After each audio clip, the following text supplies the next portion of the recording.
Welcome to my channel guys. তো চলে এলাম নতুন ভিডিও নিয়ে। আশা করছি তোমরা সকলেই ভালো আছো।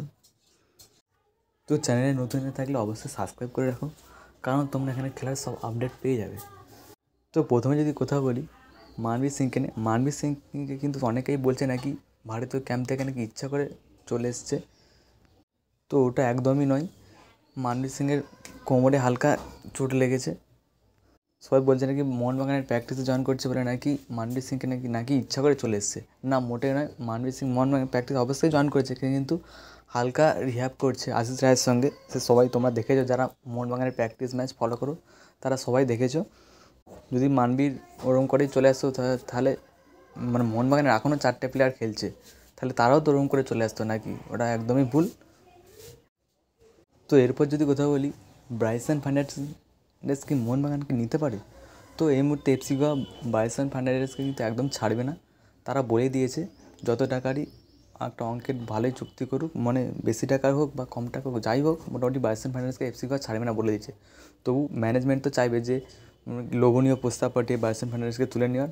তো সেটাই আর কি, মানে এই মুহূর্তে দাঁড়িয়ে এফসি গোয়া বলে দিয়েছে যে ব্রাইসন ফার্নান্ডেজকে ছাড়বে না। তো এরপর যদি কথা বলি মোহনবাগান কি মেহতাব সিংকে নেবে? তো আমার মতে মোহনবাগানে মেহতাব সিং মোটামুটি এই এখনকার পারফরমেন্সে মেহতাব সিং একটু ফর্ম ডাউন হয়েছে। এই মুহূর্তে মেহতাব সিং কিন্তু চাইছে 2.5 কোটি টাকা, এই 50 লক্ষ টাকার মতো চাইছে। তো আমি বলবো অত টাকা দিয়ে মেহতাব সিংকে নেওয়ার থেকে সে আমার একই মত অ্যালেক্স হাজিকে ট্রাই করতে পারে মোহনবাগান, কারণ অ্যালেক্স হাজি এই বছরটা ভালোই পারফরমেন্স করছে।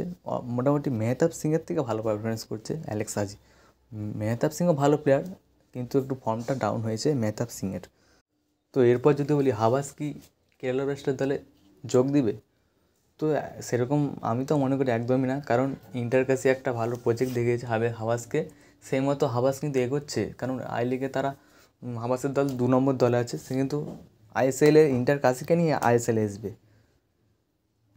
তো আমার মতে কিন্তু সে কিন্তু কেরালা ব্লাস্টার দলে যোগ দেবে না। সে কিন্তু আইএসএলে আসলে ইন্টার কাশি দলের সঙ্গেই আসবে। তো আজকে ভিডিওটা এতটাই বলার ছিল। লাইক